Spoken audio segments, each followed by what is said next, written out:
Good morning friends, నేను మీ సాయి మల్లేష్ మాడుతున్నాను. ముందుగా మా ఛానల్ సబ్స్క్రైబ్ చేసి లైక్ చేసి షేర్ చేయండి. అదేవిధంగా హైదరాబాద్లో కానీ హైదరాబాద్ పరిసర ప్రాంతంలో కానీ స్థలం కొనాలనుకున్నా అమ్మాలనుకున్నా ఇందులో ఉన్న కాంటాక్ట్ నెంబర్ని సంప్రదించగలరు. ఓకే ఫ్రెండ్స్, ఈరోజు వార్తల్లోని ముఖ్యాంశాలు తెలుసుకుందాం. ఈనాడు దినపత్రిక కాళేశ్వరంపై చర్చిద్దాం రండి. ప్రాజెక్టు వద్దకు రావాలని కేసీఆర్కు సీఎం రేవంత్ రెడ్డి సవాల్. 15 ఆగస్టులోపే రుణమాఫీ చేస్తామని వెల్లడి. హరీష్ రావు రాజీనామా పత్రం సిద్ధంగా పెట్టుకోవాలి. మద్దతిచ్చు రేపడమే భాజపా లక్ష్యం. వరంగల్ సభ, సికింద్రాబాద్ రోడ్ షోలో సీఎం. కాళేశ్వరానికి పోదాం, అక్కడే కూర్చుందాం, నిపుణులను పిలిపిద్దాం. తెలంగాణ సమాజం వస్తుంది. మీకు దమ్ము, ధైర్యం, నీతి, నిజాయితీ ఉంటే కాళేశ్వరం వద్దే చర్చ పెడదాం. మీరు కట్టిన అద్భుతం ఏందో, అది తెలంగాణకు ఎలా ఉపయోగపడుతుందో వివరించండి అని పిసిసి అధ్యక్షుడు ముఖ్యమంత్రి రేవంత్ రెడ్డి భారత అధినేత కేసీఆర్కు సవాల్ విసిరారు. బుధవారం హనుమకొండ జిల్లా మణికొండలో నిర్వహించిన ఓరుగల్లు జనజాతర సభలో సికింద్రాబాద్ ప్యాట్నీ సెంటర్లో కార్నర్ మీటింగ్లో సీఎం రేవంత్ రెడ్డి ప్రసంగించారు. రామప్ప శివుడు, సమ్మక్క సారలమ్మ, భద్రకాళి అమ్మవారి సాక్షిగా చెబుతున్నా 15 ఆగస్టు లోపు 100% రుణమాఫీ చేస్తా, అలా చేస్తే ఎమ్మెల్యే పదవికి రాజీనామా సమర్పిస్తానని హరీష్ సవాల్ విసిరారు. కేసీఆర్, హరీష్ రావులకు అధికార మత్తు ఇంకా దిగిందో లేదో తెలియదు. 10 ఏళ్లు ముఖ్యమంత్రిగా చేసిన కేసీఆర్ ప్రభుత్వం మారాక అసెంబ్లీకి రాలేదు, సమస్యలపై మాట్లాడలేదు, ప్రభుత్వానికి సలహాలు ఇవ్వలేదు. తన మెదడును రంగరించి రక్తాన్ని దారపోసి కాళేశ్వరం కట్టారట. అలా కట్టారో లేదో ఇలా కూలిపోయింది. నెహ్రూ ప్రధానిగా ఉన్నప్పుడు నాగార్జున సాగర్ కట్టించారు. కాంగ్రెస్ అధికారంలో ఉన్నప్పుడు శ్రీశైలం, శ్రీరామసాగర్, భీమా, నెట్టంపాడు, కల్వకుర్తి, జూరాల, దేవాదుల లాంటి ఎన్నో సాగునీటి ప్రాజెక్టులు కట్టాం. మీరు కట్టినవి, మేము కట్టినవి ఒక్కసారి చూద్దాం రండి. సీఎం రేవంత్ రెడ్డి. సికింద్రాబాద్ రోడ్ షోలో పార్టీ కార్యకర్తలు బృహకరించిన గదతో సీఎం రేవంత్ రెడ్డి. చిత్రంలో అంజన్ కుమార్ యాదవ్, అనిల్ కుమార్ యాదవ్, దానం నాగేందర్. ఈ విధంగా నిన్న కాళేశ్వరంపై చర్చిద్దాం రండి అని అక్కడ కేసీఆర్కు సీఎం రేవంత్ రెడ్డి పార్లమెంటు ఎన్నికల ప్రచారంలో భాగంగా ఆయన సవాల్ విసిరారు. ఈ విధంగా రాజీనామా పత్రం సిద్ధంగా ఉంచుకోవాలని హరీష్ రావుకు ఈ విధంగా సవాల్ విసిరారు. అదేవిధంగా ఆయన ఆగస్టు 15 లోపు ఎలాగైనా రుణమాఫీ చేస్తామని ఎమ్మెల్యే మన హరీష్ రావు రాజీనామా ఒకవేళ నిజంగానే చేస్తే రాజీనామా చేస్తా అన్న హరీష్ రావు రాజీనామా పత్రాన్ని సిద్ధంగా ఉంచుకోవాలని రేవంత్ రెడ్డి ఈ విధంగా సవాల్ విసిరారు. హరీష్ రావుని కేసీఆర్ని ఉద్దేశించి ఈ విధంగా మాట్లాడడం జరిగింది. అదేవిధంగా కాంగ్రెస్ ప్రభుత్వంలో ఎన్నో తాగునీటి ప్రాజెక్టులు ఎన్నో కట్టాము, అవన్నీ ఎలా ఉన్నాయో కాళేశ్వరం ప్రాజెక్టు ఎలా ఉందో అక్కడికి వెళ్ళే చూద్దాం రా, ప్రజలు కూడా చూస్తారు అన్నట్టుగా ఈ విధంగా హెచ్చరించారు. కేసీఆర్ని ఉద్దేశించి మాట్లాడడం జరిగింది. పొంగులేటి వియంకుడికే ఖమ్మం టికెట్, రఘురామ్ రెడ్డి వైపు కాంగ్రెస్ అధిష్టానం మొగ్గు. కరీంనగర్కు వెలిచాల రాజేందర్ రావు, హైదరాబాద్కు మహమ్మద్ వలీవుల్లా సమీర్. 15 ఆగస్టు లోపు ఏకకాలంలో రుణమాఫీ చేస్తే ఎమ్మెల్యే పదవికి రాజీనామా చేస్తా, హామీ నెరవేర్చకపోతే సీఎం రాజీనామా చేస్తారా హరీష్ రావు. జైళ్లకు కేసీఆర్ భయపడడు, మళ్ళీ మన రాజ్యమే, ఎవరూ ఆపలేరు. తెలంగాణకు శత్రువే కాంగ్రెస్, బారాస గెలిస్తేనే ప్రజలకు న్యాయం. ప్రభుత్వ చేతగానితనం వల్లే సాగర్ ఆయకట్టుకు దుస్థితి. బస్సు యాత్రలో కేసీఆర్. తొలి రోజు మిర్యాలగూడ, సూర్యాపేటలో ప్రచారం. 1956 నుంచి ఈనాటి వరకు తెలంగాణకు కాంగ్రెస్ పార్టీయే శత్రువు. ఇక్కడి ప్రజలు వద్దంటున్నా ఏపీలో కలిపి 58 ఏళ్లు గోస పెట్టారు. ఇప్పుడు అడ్డగోలు హామీలతో మోసం చేసి కాంగ్రెస్ అధికారంలోకి వచ్చింది. మళ్ళీ మన రాజ్యమే వస్తుంది, దీన్ని ఎవరూ ఆపలేరు. బంగారు తెలంగాణగా చేసే వరకు విశ్రమించేది లేదు అని భారత అధినేత మాజీ ముఖ్యమంత్రి కేసీఆర్ అన్నారు.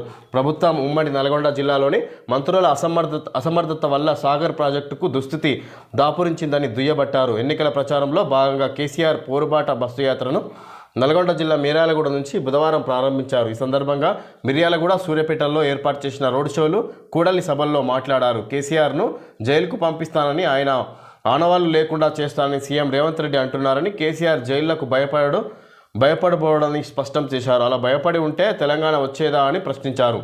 తెలంగాణ బతికే నీళ్ల మీద పోరాటం. సరిగ్గా 21 ఏళ్ల క్రితం నీళ్లు, నిధులు, కరెంటు కోసం కోదాడ నుంచి హాలియా వరకు పాదయాత్ర చేశాను.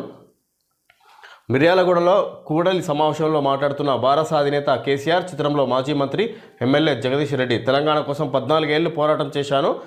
స్వరాష్ట్రంలో 10 ఏళ్లు సీఎంగా పనిచేసిన నాపై ప్రస్తుత సీఎం రేవంత్ రెడ్డి ఉపయోగిస్తున్న భాష తెలంగాణ జాతి గౌరవాన్ని పెంచుతుందా? ప్రస్తుతం కాంగ్రెస్ ప్రభుత్వానికి ప్రజలకు పంచాయతీ పడింది. ఇది పరిష్కారం కావాలంటే కేసీఆరే పంచాయతీ పెద్దగా ఉండాలి. భారత అధినేత కేసీఆర్. ఈ విధంగా ఎన్నికల ప్రచారంలో భాగంగా ఈ విధంగా బస్సు యాత్ర ప్రారంభించారు కేసీఆర్, బీఆర్ఎస్ అధినేత కేసీఆర్. ఈ విధంగా రేవంత్ రెడ్డి చేస్తున్న వ్యాఖ్యలను ఉద్దేశించి కేసీఆర్ మాట్లాడడం జరిగింది. ఒక ముఖ్యమంత్రి ఏ విధంగా నేను ఉద్యమ నాయకుడిని 10 ఏళ్ళు అధికారంలో ఉన్న సీఎంగా పనిచేసిన నాపైన ఈ విధంగా మాట్లాడడం రేవంత్ రెడ్డికి ఎంతవరకు కరెక్ట్ అన్నట్టుగా ఈ విధంగా ఆయన మాటలు ఉద్దేశించి కూడా మాట్లాడడం జరిగింది. ఈ విధంగా మళ్ళీ మన రాజ్యమే ఎవరు ఆపలేరు అన్నట్టుగా విధంగా ఎన్నికల ప్రచారంలో కేసీఆర్ మాట్లాడడం జరిగింది. ఈ విధంగా జేఈఈ మెయిన్స్లో తెలుగోళ్ల సత్తా, జాతీయ స్థాయిలో 22 మందికి 100% తుది ఫలితాల విడుదల. ముగిసిన 2వ విడత ప్రచారం, రేపటి పోలింగ్కు సర్వం సిద్ధం. కేసీఆర్ వల్లే మేడిగడ్డ నాశనమైంది. 29 మంది బారాస ఎమ్మెల్యేలు కాంగ్రెస్లో చేరనున్నారు. మంత్రి ఉత్తమ్ కుమార్ రెడ్డి కరెంటు, సాగునీటి ప్రాజెక్టులపై మీడియాకు ప్రజెంటేషన్. ఇంటర్ ఫస్ట్ ఇయర్లో 60.01%, సెకండ్ ఇయర్లో 64.19% ఫలితాలు విడుదల చేసిన బోర్డు 2 సంవత్సరాల్లోనూ బాలికలదే పైచేయి. నేటి నుంచి రీకౌంటింగ్, రీవాల్యుయేషన్ దరఖాస్తులు, మే 24 నుంచి అడ్వాన్స్డ్ సప్లిమెంటరీ పరీక్షలు. ఇంటర్మీడియట్ మొదటి సంవత్సరంలో 60.01%, రెండో సంవత్సరంలో 64.19% మంది విద్యార్థులు వొకేషనల్ కోర్సులతో కలిపి ఉత్తీర్ణత సాధించారు. ఫిబ్రవరి 28 నుంచి మార్చి 19 వరకు జరిగిన ఈ పరీక్షల ఫలితాలను విద్యాశాఖ ముఖ్య కార్యదర్శి బుర్రా వెంకటేశం, బోర్డు కార్యదర్శి శృతి ఓజాలు బుధవారం ఇంటర్ విద్యామండలి కార్యాలయంలో విడుదల చేశారు. 30న రాష్ట్రానికి ప్రధాని మోడీ. ఆందోళన అసెంబ్లీ సెగ్మెంట్లో బహిరంగ సభ. మే 3, 4 తేదీల్లో మరోసారి రాక నేడు సిద్దిపేటకు అమిత్ షా. మలివిడత భాజపా అగ్రనేతల ప్రచారం. నామినేషన్ల పర్వం పూర్తవుతున్న నేపథ్యంలో అగ్రనేతల ప్రచారానికి భాజపా కార్యాచరణ సిద్ధం చేస్తుంది. గురువారం కేంద్ర హోంమంత్రి అమిత్ షా సిద్దిపేట బహిరంగ సభలో పాల్గొంటారు. ప్రాథమికంగా ఖరారైన మేరకు ప్రధానమంత్రి నరేంద్ర మోడీ ఈ నెల 30న రాష్ట్రానికి రానున్నారు. జహీరాబాద్, మెదక్ లోక్సభ స్థానాలకు కలిపి ఆందోళన అసెంబ్లీ సెగ్మెంట్లలోని సుల్తాన్పూర్లో నిర్వహించే బహిరంగ సభలో పాల్గొంటారు. మే 3న నల్గొండ, భువనగిరి లోక్సభ స్థానాలకు కలిపి చౌటుప్పల్ లేదా ఆ సమీప ప్రాంతంలో సభ ఉంటుంది.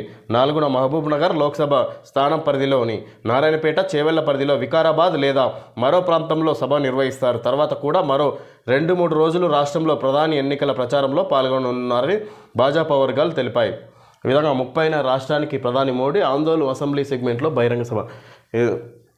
5 బహిరంగ సభలను నరేంద్ర మోడీ పాల్గొనున్నారు. ఈ విధంగా ఈ నెల 30న తెలంగాణ రాష్ట్రానికి రానున్నారు. వివిధ సభల్లో ఆయన పాల్గొనున్నారు అన్నట్టుగా ఇక్కడ తెలుసుకోవచ్చు. హైయెస్ట్ ఎన్ఏఏసి గ్రేడ్ A++ అంట. LPU setting records 3 crore in Germany. ఇది యూనివర్సిటీ ర్యాంక్ కూడా amongst top university of India. Admissions open 2024. International credit transfer programmes LPU nest అంట. ఇది యూనివర్సిటీ ఉన్నట్టుంది. ఇక్కడ యూఎస్ఏ, యూకే, కెనడా, ఆస్ట్రేలియా, ఇది ఫారెన్ కంట్రీస్లో సంబంధించి ఇది అడ్మిషన్స్ ఓపెన్ అయ్యాయని ఇక్కడ అడ్వర్టైజ్మెంట్ ఇవ్వడం జరిగింది. ఓకే ఫ్రెండ్స్, ఈరోజు వార్తల్లోని ముఖ్యాంశాలు తెలియజేయడం జరిగింది. Thank you friends.